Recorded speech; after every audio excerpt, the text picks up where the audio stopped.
Hi everyone, my name is Henk and welcome back to the channel. Now in this video, I'll be taking a look at the online mobile payment company Pushpay Holdings to see whether or not they are a company worth investing in.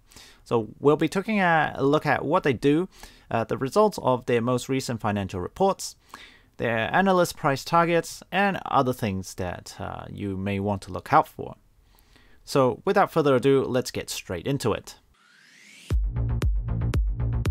So who exactly is Pushpay Holdings? So Pushpay Holdings develops mobile platforms for electronic payments and tools for merchants to engage with customers.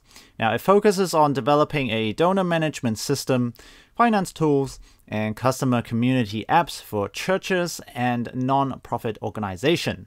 They have a church app for sending out announcements and sermons and help the congregation stay connected.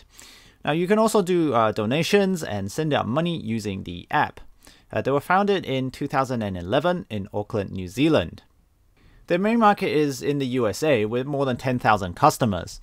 Now in the current world that we live in, where many people are still separated due to lockdowns, Pushpay provides a simple way for congregations to stay connected to one another, which could be very beneficial to many people that have been struggling to form connections while being physically separated from one another. Before Pushpay, you might need to sign up to multiple systems for engagement and donations for the church. Whereas with Pushpay, everything is consolidated on one app. Now let's take a look at their most recent financial report. So for the financial year ending at the 31st of March in 2020, they have increased their revenue from $98 million US to $129 million US, and that's an increase of around 32%. They also had an earnings before tax and other costs of $25 million US dollars, up from $1.6 million the year before, and it's a massive 15 times increase. Over the financial year, they have increased their guidance on 3 occasions, and they have been successful in reaching the target of 25 million. Pushpay is expecting to achieve earnings before tax and other costs for the full year ending 31st of March in 2021 of between 48 million US and 52 million US.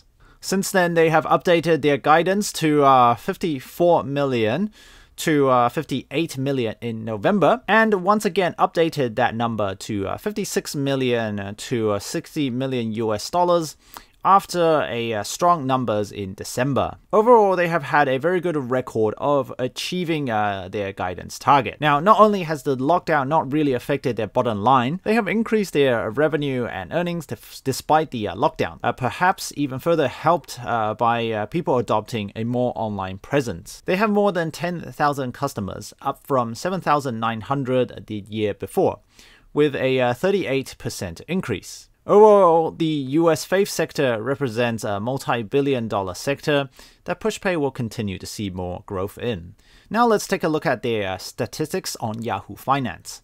Now they have a return on equity of 39%, which is extremely good, and a year-over-year quarterly earnings growth of more than 100%.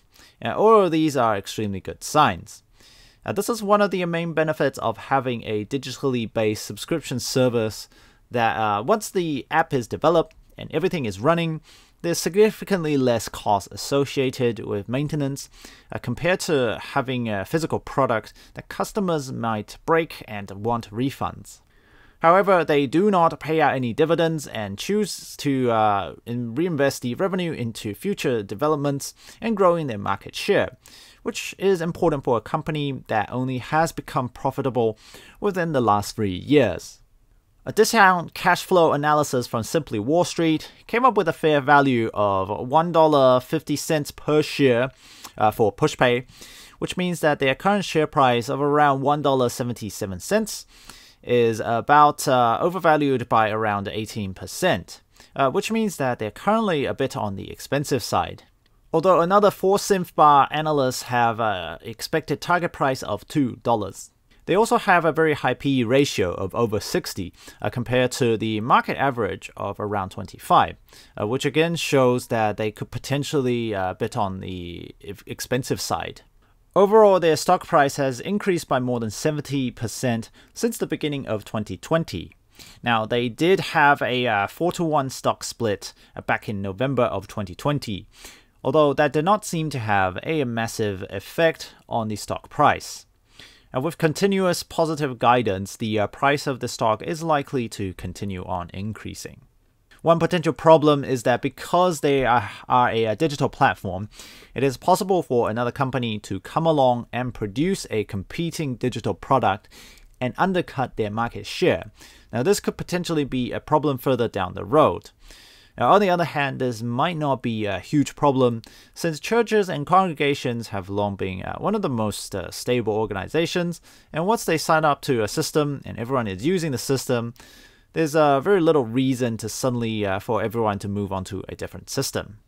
So short-term wise, as in within a few years, Pushpay has great growth potential, but long-term outlook is still quite unknown at the moment. Another interesting point is that over the past few months, if we look at the trading volume, Pushpay has consistently had one of the highest traded volumes on the New Zealand exchange, which shows that there is significant interest from investors and traders in the stock. It has a beta value of more than 1, which means that it is more volatile than the overall index. This means that if you are not a long-term investor but a short-term trader, it may be possible to trade the stock for short-term profits. So overall, Pushpay has great short-term growth potential, but over the long term, the market could potentially become more saturated, so their growth could be a lot slower. And that's it for this quick summary on Pushpay, and I will catch you all in the next one. Peace.